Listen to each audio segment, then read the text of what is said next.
Ele passava os dias em silêncio, dirigindo, abrindo portas, protegendo, mas o que ninguém desconfiava é que aquele segurança sabia demais. E quando o deputado foi encontrado morto, ele foi o primeiro nome da lista de suspeitos. Jorge Almeida dos Santos era o tipo de homem que se fazia invisível por escolha. Alto, com ombros largos e olhos sempre atentos, era uma presença constante ao lado do deputado federal Daniel Ventura. Mas raramente alguém lembrava do rosto dele. Não porque não tivesse expressão, mas porque, como todo bom segurança pessoal, Jorge sabia exatamente quando desaparecer. Ele era a sombra de um dos homens mais influentes da política brasileira. Daniel Ventura era um nome forte em Brasília. Um político de centro-direita, eleito com um discurso duro contra o crime e a corrupção. Chamavam ele de o xerife da moral. Nas câmeras era firme, combativo, patriótico. Dava entrevistas cercado de frases de efeito, mas nos bastidores era outra pessoa. Gritava com assessores, humilhava funcionários e era conhecido por manter amantes escondidas. Inclusive uma delas, sua própria secretária parlamentar. Jorge sabia disso tudo e sabia mais. Por 7 anos, ele acompanhou cada passo de Daniel. Em viagens, eventos, reuniões privadas e, principalmente, dentro do carro oficial. Era ali, atrás dos vidros fumês, que Jorge ouvia de tudo. Conversas com empresários, acordos com prefeitos, ameaças veladas a jornalistas e, principalmente, confissões feitas entre ligações e cochichos com a amante secretária. Daniel confiava demais no silêncio de Jorge. Talvez por isso mesmo o tratasse como um objeto. Nunca perguntava se ele estava bem. Jogava documentos na frente dele sem agradecer. Dava ordens com palavrões e, nas raras vezes que se referia a ele em público, chamava apenas de meu segurança. O curioso é que Jorge nunca reclamou, nunca retrucou, nunca deu sinais de revolta. Mas dentro dele, algo crescia, o ódio. Não era apenas por ser maltratado, mas porque Daniel era exatamente o tipo de homem que arruinava vidas como a do irmão de Jorge. Morto por overdose após ser alvo de um projeto de repressão às Cracolândias encabeçado pelo próprio deputado. A ironia era que, enquanto pregava uma guerra às drogas, Daniel negociava com traficantes por votos em comunidades dominadas. Jorge soube disso em uma ligação que escutou sem querer, enquanto o patrão falava ao celular com um chefe de milícia no Rio. Ali, pela primeira vez, pensou: um dia eu vou fazer justiça. Mas o tempo passava e ele continuava ali, apenas ouvindo, vendo, colecionando segredos. No final daquele 7º ano de serviço, algo começou a mudar. Daniel parecia mais paranoico. Chegava a pedir que Jorge revistasse até seus próprios assessores antes das reuniões. Começou a fazer viagens estranhas, reuniões tarde da noite com homens que Jorge nunca tinha visto. Então, uma manhã de terça-feira, Jorge não foi chamado para a escolta. O deputado tinha viajado sozinho, disse que queria liberdade para uma reunião pessoal. E no dia seguinte, foi encontrado morto em um hotel de luxo, deitado em uma cama com o rosto pálido e uma taça de uísque vazia ao lado. Sem sinais de arrombamento, sem testemunhas, e uma única pessoa que poderia saber o que realmente aconteceu, o segurança que sabia demais. O corpo de Daniel Ventura foi enterrado com todas as honras de um deputado popular. Bandeira do Brasil sobre o caixão, discurso de aliados emocionados, salva de palmas dos eleitores fiéis. A mídia explorou o caso por dias. Manchetes falavam em infarto, overdose, até crime passional. Mas o que realmente chamou a atenção dos investigadores não foi a causa da morte. Foi o comportamento de Jorge. Durante o velório, ele não chorou, não discursou, nem sequer cumprimentou os familiares. Apenas permaneceu ali, imóvel, calado, de óculos escuros, como se ainda estivesse de serviço. Quem o olhava não sabia se era luto ou frieza. 2 dias depois, foi chamado para depor. A Polícia Civil queria saber se Jorge sabia de algo sobre os últimos dias do deputado.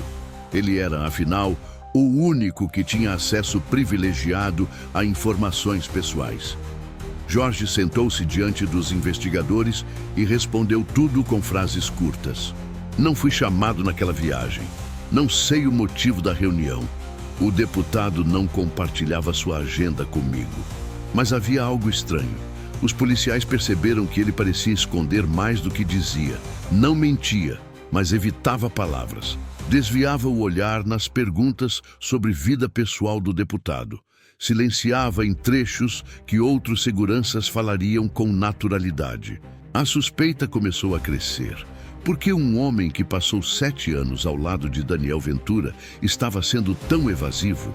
Por que se recusava a dar detalhes das conversas no carro, das reuniões, dos dias que antecederam a morte? A resposta era simples. Jorge sabia demais. E por isso mesmo, não dizia nada. A imprensa começou a farejar a história. Um colunista político divulgou que a polícia estava investigando a possibilidade de envenenamento com uma substância rara que não deixava rastros. Outro jornalista publicou que Jorge já tinha sido segurança de um doleiro envolvido com lavagem de dinheiro. A pressão aumentava e então algo inesperado aconteceu. Alguém invadiu a casa de Jorge. Era madrugada. Ele estava sozinho. A porta dos fundos foi arrombada. Nada foi levado. Nem dinheiro, nem eletrônicos. Apenas um notebook antigo que ele mantinha guardado, sem conexão à internet. A polícia disse que podia ser tentativa de assalto. Mas Jorge sabia, aquilo foi um aviso. Estavam atrás dos arquivos. Sim, Jorge tinha provas. Não porque quisesse usá-las, mas porque havia aprendido, nos bastidores do poder, que não existe fidelidade sem proteção. Ele gravava conversas discretamente. Tirava fotos de documentos abandonados no banco de trás do carro. Registrava locais, nomes, horários. Era o que chamava para si mesmo de plano de emergência. E agora, o plano tinha sido ativado. Mas Jorge não era um justiceiro, nem um oportunista. Ele não queria fama, nem vingança. Só desejava uma coisa: justiça. Não aquela justiça de tribunais e manchetes, mas a justiça silenciosa da consciência. Sabia que Daniel Ventura não era um homem inocente. Sabia que, mesmo morto, ele ainda manipulava narrativas, que o partido tentava transformar o enterro em palanque político, que a viúva, que o traía com um assessor, chorava em rede nacional como se fosse uma santa traída pela tragédia. E Jorge assistia a tudo calado. Mas o que ninguém sabia era que dias antes da morte do deputado, Jorge havia entregue um dossiê a um advogado. Um documento lacrado com a seguinte instrução: se algo acontecer comigo ou com o deputado, entregue à imprensa. O problema é que o advogado sumiu. Quem está tentando abafar a verdade? E por que Jorge continua se recusando a falar, mesmo sendo o maior suspeito da morte? Jorge sabia que estava cercado. O sumiço do advogado que ele havia confiado o dossiê não foi coincidência.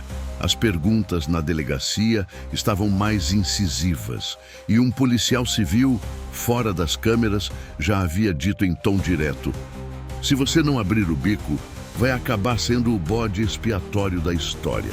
Mas Jorge não se abalava. Durante 7 anos, ele havia aprendido a lidar com poderosos. Sabia como eles reagiam ao medo, como tentavam comprar o silêncio, como usavam o sistema ao seu favor. O próprio Daniel Ventura fazia isso o tempo todo. Era só alguém ameaçar expor um escândalo e logo surgia um cargo de confiança, um contrato emergencial ou uma medida provisória que magicamente beneficiava um aliado de última hora. E Jorge via tudo isso, do banco da frente do carro. As ligações feitas na traseira, os bilhetes trocados com a amante secretária, os encontros secretos em estacionamentos de Brasília. Ele era a testemunha viva de tudo aquilo. Mas o que ninguém imaginava era que Jorge também tinha sua própria rede. Discreto, silencioso, ele havia feito amizade com outros motoristas, com porteiros, vigilantes e garçons. Pessoas que viam o poder de baixo, de longe, e sabiam quando algo não cheirava bem. Foi assim que ele descobriu que o advogado sumido não havia fugido. Ele estava morto. Parada cardíaca durante um voo, dizia a nota oficial. Mas Jorge sabia que era o mesmo advogado que detestava avião, que só se locomovia de carro, que tinha fobia de voar desde a adolescência. Mentiram até na morte dele. E aí, Jorge percebeu.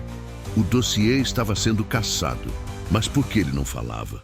Por que não entregava tudo logo? Por que não desmascarava o esquema, não revelava os nomes, não explodia o caso? A resposta era dura. Ele tinha medo. Não por ele, mas por sua filha. Ninguém sabia, mas Jorge tinha uma filha de 17 anos, fruto de um antigo relacionamento com uma enfermeira que morreu jovem. A menina morava com uma tia no interior de Goiás. Estava prestes a prestar vestibular. Era o orgulho dele. E nos últimos dias, ela passou a receber mensagens estranhas de números desconhecidos. Frases como: "Sabe onde seu pai se meteu? Cuidado com o que vocês falam." Jorge entendeu o recado. Se ele abrisse a boca, iriam atrás dela. Mesmo assim, algo dentro dele não o deixava em paz. A morte do deputado podia ter sido armação ou havia sido mesmo um ataque do coração? Seria ele o próximo? A pressão aumentava. Num certo dia, ele foi chamado para prestar novo depoimento. Mas antes disso, alguém deixou um envelope anônimo na portaria do prédio onde ele morava. Dentro do envelope, fotos. Eram imagens dele, tiradas com lente de longo alcance, entrando e saindo de casa, conversando com motoboys, almoçando com antigos seguranças, visitando a filha na escola do interior. O recado estava claro: nós estamos te vigiando. Foi a primeira vez que Jorge chorou, não de medo, mas de impotência. A vida inteira ele havia trabalhado duro, nunca teve ficha suja, nunca pediu favor. Engoliu ofensas do patrão, humilhações dos assessores, piadinhas da amante do deputado, tudo em nome do serviço. E agora estava sendo tratado como bandido. Mas mesmo assim, mesmo com tudo, ele não odiava o deputado. Porque no fundo, Jorge sabia que Daniel Ventura era só mais um homem moldado pelo sistema, que achava que podia tudo, que acreditava que bastava sorrir na TV e distribuir cestas básicas em ano eleitoral para ser perdoado. O problema era maior que Daniel, era a máquina, e Jorge ainda tinha a chave para parar essa engrenagem. O que realmente havia dentro do dossiê? Por que o político morreu de forma tão misteriosa? E o que Jorge vai fazer agora, sabendo que sua filha está na mira? A pressão sobre Jorge aumentava. As mensagens estranhas pararam de chegar, mas o silêncio era ainda mais assustador. Aquela calma repentina só podia ser o prenúncio de algo pior. Na delegacia, os investigadores começaram a montar uma narrativa sutil. A cada depoimento, a desconfiança era reforçada. Você era o único que estava com ele naquele dia, não era, Jorge? E como explica ter desligado o sistema de rastreamento do carro? Por que demorou tanto para acionar a emergência? Mas Jorge sabia. Eles não estavam buscando a verdade. Queriam um culpado. Enquanto isso, as notícias nos jornais deixavam o público ainda mais confuso. Deputado morre de forma misteriosa em Brasília. Segurança pode ter omitido informações cruciais. Investigação aponta possível sabotagem no carro oficial. Nada era dito com certeza, mas tudo era insinuado. E os políticos que um dia se diziam irmãos de Daniel Ventura sumiram. Ninguém apareceu no velório, ninguém se pronunciou sobre o caso, ninguém ligou para a filha do deputado ou para sua amante secreta. Aliás, a tal amante, aquela que Jorge via entrando e saindo do gabinete há anos, agora estava desaparecida. Sumiu da noite para o dia. Fechou as redes sociais, abandonou o apartamento funcional que ocupava.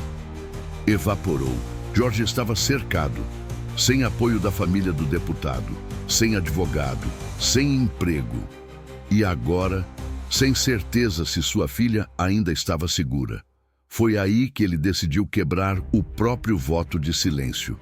Mas não com a polícia, nem com a imprensa, nem com os políticos. Ele procurou alguém improvável, um velho conhecido da época do Exército, um jornalista investigativo aposentado que hoje mantinha um canal no YouTube com poucos seguidores, mas muita coragem. Homem íntegro, do tipo que não se vendia e que conhecia Jorge desde o tempo da caserna. Jorge entregou tudo: o pendrive com cópias do dossiê, as anotações feitas ao longo dos anos, as fotos do político com empresários corruptos, os áudios de conversas entre Daniel e lobistas, e até uma gravação feita no celular, escondido no bolso, com o próprio deputado, admitindo desvio de verba em obras públicas. O jornalista ouviu tudo em silêncio, não fez uma pergunta sequer. No final, disse apenas: "Se eu publicar isso, sua vida vai virar um inferno." "Já virou", respondeu Jorge. 2 dias depois, o vídeo foi ao ar, explosivo, com nomes, datas, contratos, provas, com trechos da gravação do deputado rindo ao dizer: "Esse povo aí vota por causa de churrasco, Jorge. Enquanto eles brigam por R$ 600, a gente assina contratos de 6 milhões. O vídeo viralizou. Em poucas horas estava em grupos de WhatsApp, jornais independentes, páginas de denúncias. Mas junto com a repercussão, veio a ameaça. O carro do jornalista foi incendiado. Jorge recebeu uma intimação para depor voluntariamente na sede da Polícia Federal. E sua filha teve que abandonar o colégio no interior e ser levada às pressas para um abrigo seguro em outra cidade. A máquina estava reagindo, mas Jorge não recuou. Pela primeira vez na vida, ele se sentia livre. Livre do medo, da omissão, da lealdade cega a um homem que não merecia nem o cargo que ocupava. E mesmo que não fosse viver muito tempo depois daquilo, mesmo que estivesse marcado como inimigo do sistema, pela primeira vez ele dormiu em paz, com a certeza de que finalmente havia feito algo que prestava. O que aconteceu com Jorge depois da denúncia? O sistema tentou destruí-lo, mas ele ainda guardava um último segredo. Um que poderia derrubar mais do que um político. Poderia derrubar toda uma engrenagem. O país parou. A morte de Ricardo Bastos tomava conta dos noticiários, mas agora com um novo elemento. O segurança pessoal, Jorge, era oficialmente o suspeito número 1.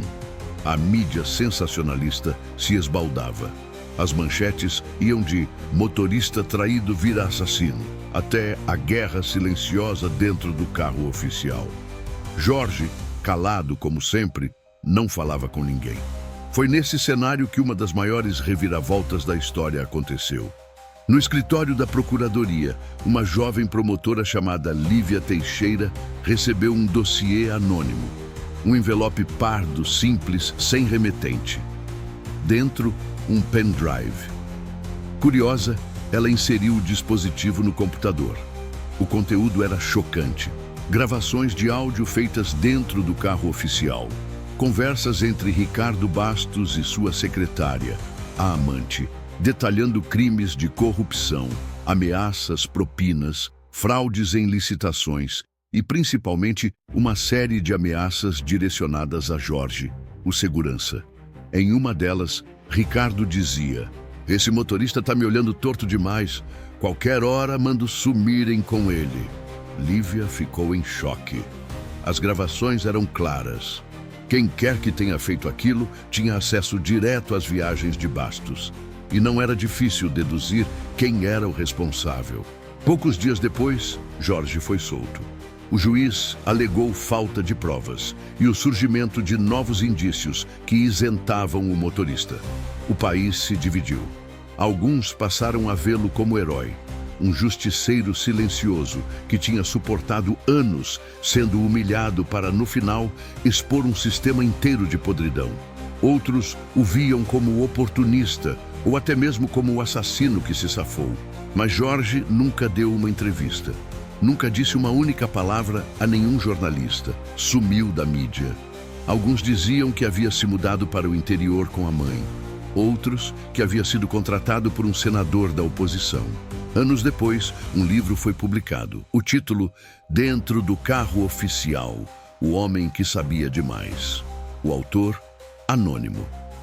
Mas muitos apostavam que era ele mesmo, usando um pseudônimo.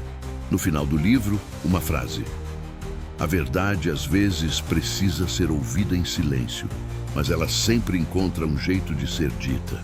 Esse é o tipo de história que faz a gente pensar. Quantas pessoas humildes sabem mais do que imaginamos? E quantas carregam segredos que poderiam derrubar gigantes? Para não perder histórias como essa, inscreva-se aqui no canal. Temos vídeos novos todas as segundas, quartas e sextas.